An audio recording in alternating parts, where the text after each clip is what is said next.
As much as it pains me to say it, Benfica are the biggest club in Portugal. Whatever metric you use, number of fans, number of league titles, you name it, Benfica come out on top.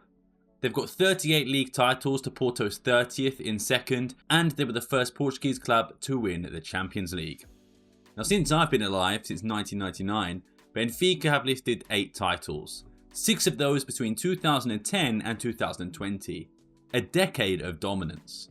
World-class players have passed through the Estadio da Luz: Ángel Di Maria, Ramírez, Oscar Cardozo, Nico Gaitan, Enzo Fernandez, and the list goes on. And recently, under President Rui Costa, the club has made over 300 million euros in player sales. Enzo Fernandez, Darwin Núñez, João Neves, Gonçalo Ramos, Marcos Leonardo, all sold for massive fees. So how did Benfica go from winning 6 titles in 10 to just 1 title in the last 6? How did a club legend like Rui Costa become one of the most criticised presidents in recent Benfica history? And with Benfica's presidential elections around the corner, this video is going to tell you about all the candidates. Who are the frontrunners, the dark horses, and the downright delusional candidates promising names like Ruben Amorim and even Jürgen Klopp? This is the truth about Benfica's presidential elections. Now, before we dive into it, of course, I'm a Sporting fan. What?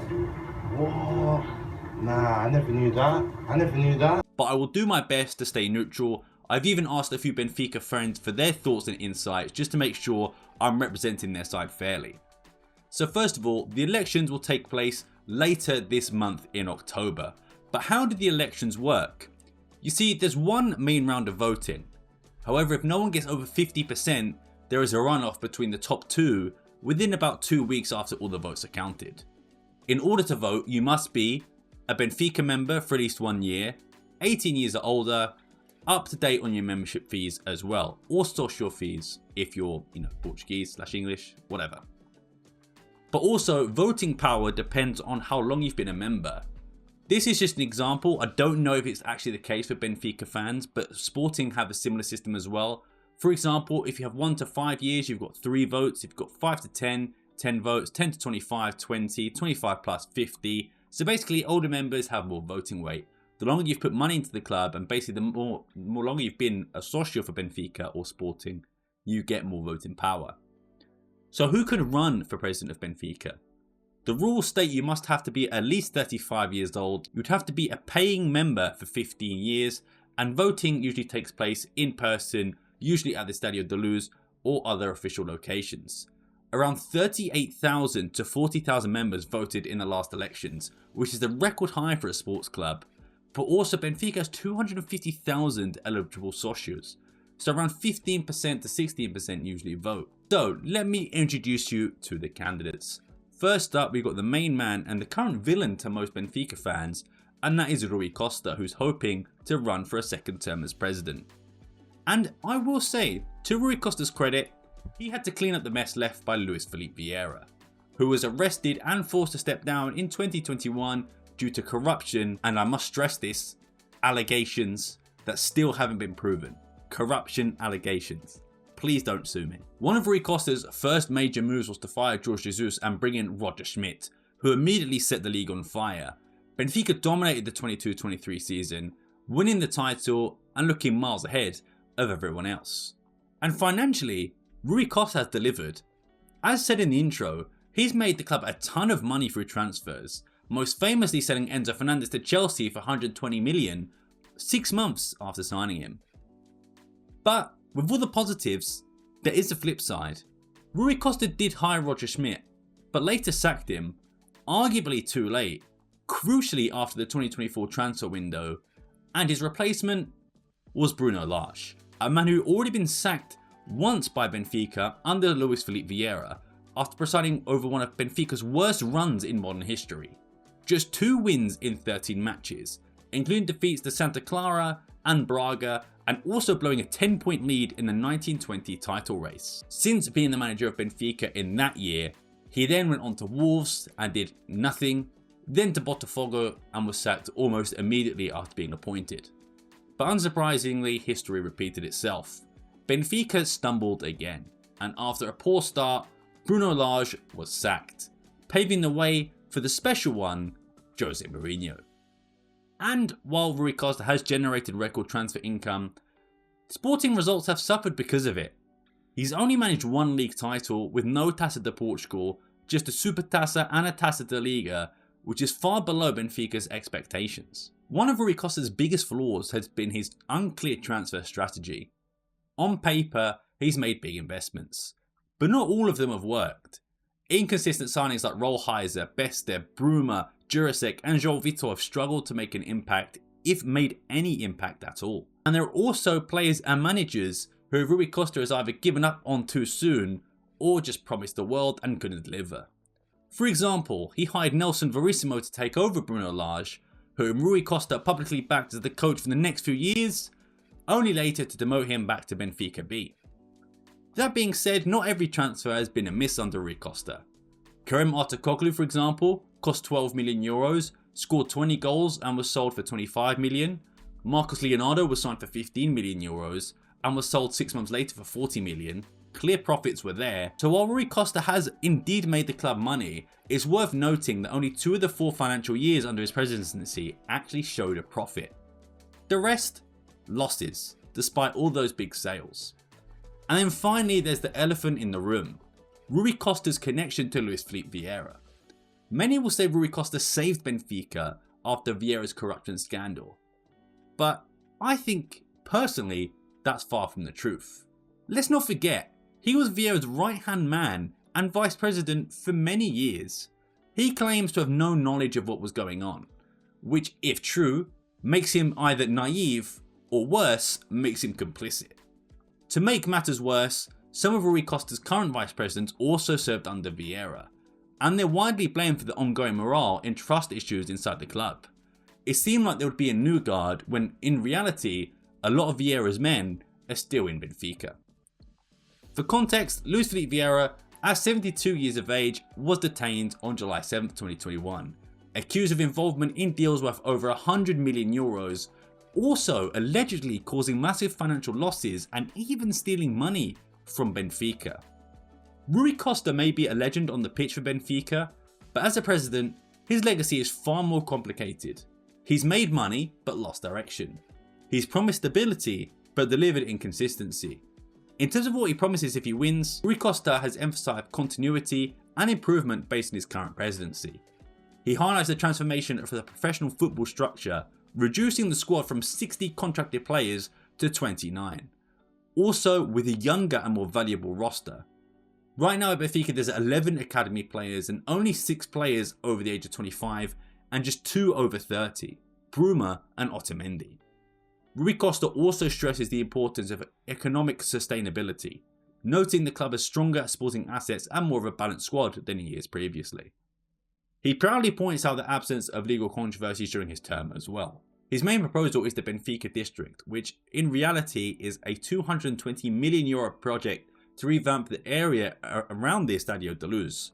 In terms of other sports, the modalities that Benfica have, they're not just a football club like most teams in Portugal that have handball, futsal, etc. But Benfica won 78 trophies during his term compared to 39 in the previous one. But Rui Costa stresses that this isn't enough and that Benfica should always want more. He also has a membership goal to reach 500,000 club socios, which at the moment Benfica sort of sit around 250 to 300,000. On to the next candidate, and it's Luís Filipe Vieira.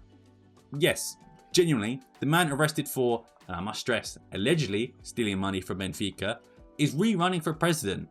And to be honest, I think he's a wildcard in this election. Now don't get me wrong, I don't think he's going to win, but he has many loyal fans, mostly of the older generation of Benfica socios, but even still, it's a family thing. A lot of people will vote for who their dad or family votes, and to be fair, Luís Filipe Vieira did have success at Benfica. But before we get on to the craziness of Luís Filipe Vieira, there is a reason he has so many loyal supporters. He's currently 76, but before that was a businessman who served Benfica as president from 2003 to 2021. He won 5 elections in a row and led the club to many trophies in that period, and also made the final of the Europa League twice under his tenure. He was the president when golden talents came through Benfica, such as Ruben Dias, Renato Sanchez, Bernardo Silva, João Felix, and the list goes on. But on the flip side, Of course, Luís Filipe Vieira resigned in 2021 after being detained on corruption charges. The cases are still unresolved to this day, which Luís Filipe Vieira would say, quote, "Even Donald Trump has lawsuits in court, and right now he's the president of the USA." End quote.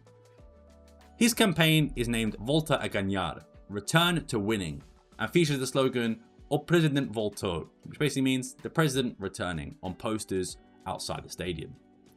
He says that he has experienced leadership and that is what's needed to restore Benfica's past success. His public statements criticise current management and promises to rebuild it to its winning ways. He also went after Sporting President Frederico Varandas, saying, quote, "Frederico Varandas put green sheets on all the FPF bodies," end quote, basically accusing Sporting President Frederico Varandas of corruption. Pot calling kettle black there. He also will say, quote, "Rui Costa is suffering from amnesia. I delivered Benfica like no other president," end quote. Now, Benfica fans, in my opinion, would be crazy to vote him in, just due to the controversy that he's brought. But, like I said, I don't think he has a very high chance of winning, but he does have a very high standing with older Benfica socios, which I don't think will make him win, but will definitely take votes of other candidates. So if you live outside Portugal or you're not familiar with the Portuguese league, those are two names that you may well know, like you're familiar with. But we're going to move on to some of the other candidates that are more unknown in terms of the grand scheme of football, but still paid their dues. First up is João Noronha Lopes, who I think is one of the favourites in this presidency. He is a long-time Benfica socio and former club president under Manuel Villarino's presidency from 2000 to 2003.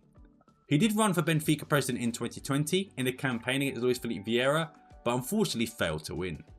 But after that, he never disappeared. He continued to be president at the general assemblies that Benfica hold, always showing a sense of responsibility. Noronha Lopes started in law and actually joined McDonald's in 2000 and became a CEO of McDonald's Portugal in 2002. He was promoted to overseas Southern Europe and served as a vice president in France, and later became the vice president of McDonald's in Europe, managing operations across 36 countries. And he also won the Best International Leader in 2013. He then became the head of global franchising, and in 2016, he led a $2.1 billion sale of 2,600 McDonald's restaurants in China and Hong Kong, the largest restaurant sector transaction in history in Asia. But back to Benfica. In 2021, he was one of the voices critical of the way the board conducted the electoral process and the voting process. He demanded transparency and respect for members, and at the same time, he promoted the creation of an independent committee of members to review the club statutes, in a clear attempt to strengthen internal democracy. In 2024, he publicly denounced the lack of discretion in football management, with players coming and going without a trace and without impact. He would also say that the true unity in Benfica is built, not proclaimed. Noronha Lopes leads the movement Benfica acima de tudo, which basically means Benfica above all, emphasizing that, quote, "The pride of being a Benfica supporter needs ambition, competence, and leadership," end quote. His platform calls for organisation and sporting reforms.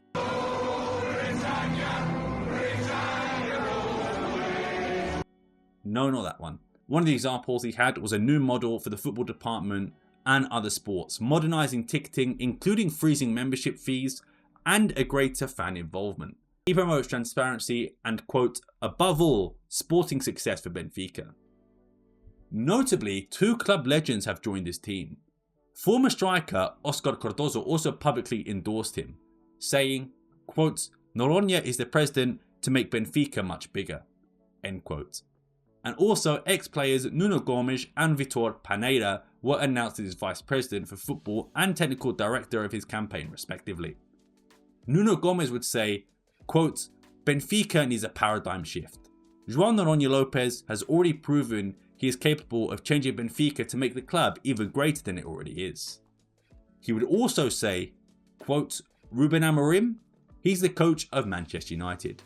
One thing I am certain of, he will be the coach of Benfica one day," end quote. Next up is João Diogo Manteigas. Now, Manteigas is a renowned lawyer in the sports sector, where he has been working for 17 years, and over time, he has held management positions across national sporting sectors, such as the Lisbon Football Association, the Portuguese Rowing Federation, and also the Portuguese Association of Sports Law. Manteigas began standing out from a media point of view anyway as a commentator for Benfica TV. He is also son of the late journalist João Diogo. Manteigas has been a critical voice of Benfica's management, especially in the club's general assemblies, where he has regularly made harsh comments about Rui Costa. But his campaign is called, quote, Benfica Vencerá, which translates to Benfica will win. And it's built on 5 pillars: sports, associates, business, institutional and infrastructure, aimed at strengthening all teams, modernising facilities and ensuring financial stability. The programme emphasises continuous dialogue with members, better infrastructure, responsible management of club funds and also an expanded global fan network. Manteiga stresses that, quote, the club must continue to be the biggest in Portugal, end quote, and calls for united action to achieve it. He would also say, quote, Sport Lisboa e Benfica cannot live on past glories. The current ones will make the legacy vintage, end quote. Also, quote, always respect the club's money. It is money from simple and humble people. It is the effort of poor people who give because they like Benfica a lot. Serve them well. Do not use it for personal gain, end quote. The biggest downfall for Manteigas is that some Benfica fans and mostly the presidential candidates have compared him to Sporting president, or former Sporting president shall I say, Bruno de Carvalho. To which he said, quote, comparisons with Bruno de Carvalho? We're talking about Benfica, and Benfica is not comparable to anyone else, end quote. He would also criticise the hiring of Jose Mourinho by Rui Costa, saying, quote, Mourinho wasn't just hired to be a coach, Mourinho was hired to also be a director of communication, end quote. Moving on to the next candidate, Carvalho, born in Paris on December 25th, 1972, is an attorney and sports executive. Now, this is where it gets a bit murky, I suppose, because he guarantees he has obtained financing for Benfica from an unnamed international partner with much more favourable interest rates. It is based on this injection that he seeks to give solidarity to Benfica in order to sustain the Sporting project. He also points that he wants a top foreign coach, saying he would get Jürgen Klopp. Saying, quote, my coach is Jürgen Klopp, and I know he would like to coach Benfica, end quote. In which he later admitted that he's never even spoken to Jürgen Klopp before. But he raised the bar in the same interview. We have to win the Champions League in the next 5 years. He has the backing of former Benfica forward Aisha Suarez, who would say, quote, I believe that with strength, commitment and work, we will be able to achieve this success. Because I really see that Benfica is here. So I'm together with Cristóvão. We will start this journey. I'm joining his team now and we're going to continue this journey together. End quote. That was said by the Brazilian in early August. Carlos Gamara, a former Paraguayan central defender of Benfica, also gave his support, saying, quote, I know what it means to wear this jersey on the pitch, and I believe Cristóvão will know how to honour it, giving Benfica back the future that all its socios and fans dream of, end quote.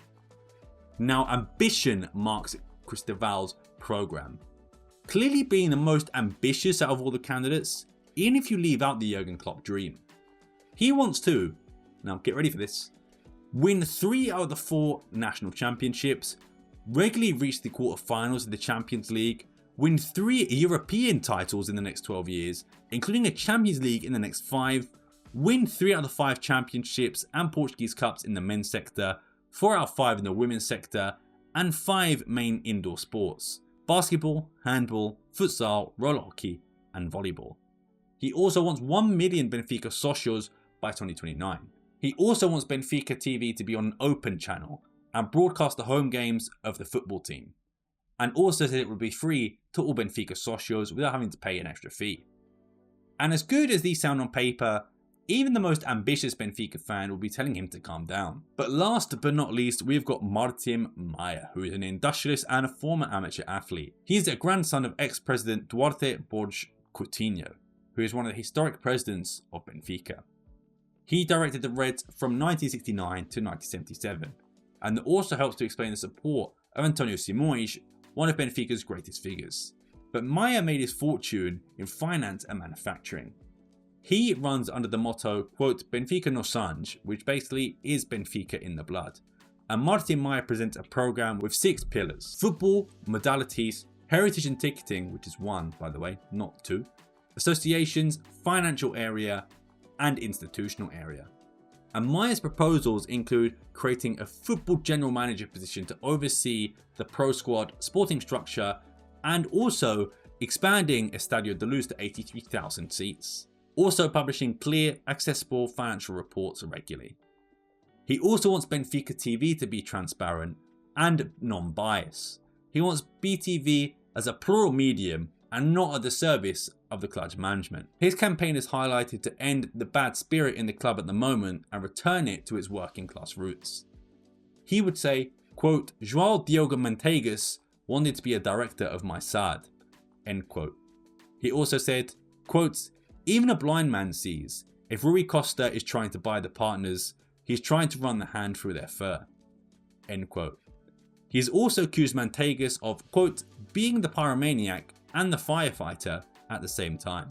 So those are the 6 candidates: Rui Costa, Luís Filipe Vieira, João Noronha Lopes, Cristoval, Maia, and Manteigas. Those are the 6 people wanting to be the president of Benfica. And if you're asking me, I think it's going to go to a segundo round. So a second round. I think it will be Rui Costa and Noronha Lopes to be in that second round. And I do think Rui Costa will win. I think he's just got more of an impact, more of a name, I suppose. I think as well, the older generation, I'm not saying this for Sporting as well, or just Portugal in general, they don't like change. Even with Porto and Pinto da Costa, a lot of the older votes, the older socios voted for Pinto da Costa because they don't like change. And I think it will be the same. But it's interesting to see how that Luís Filipe Vieira one fits in, because the older generation, are they going to side with him? Are they going to side with Rui Costa? Are they going to go a completely other direction? He will still have his supporters, and I guess rightly so, just considering how much he was able to win. But if you were accused of stealing money from the club, personally, if I was a Benfica fan, I wouldn't vote for you. But I'm not a Benfica fan, so I really don't know. But yeah, I think Rui Costa and Noronha Lopes are the favourites. In terms of an outsider, I think Manteigas could do okay. I think Cristoval has absolutely no chance. Just come on, man. So yeah, I think it's going to be Rui Costa and Noronha Lopes. But what do you think about Benfica's elections? What do you think of the electoral process in general? Who do you think is the favourite to win for Benfica? Who do you want to win if you're a Benfica fan? Let me know in the comments below. Anyway, I've been Sam Waseka. Thank you very much for watching. I will see you next time, and peace.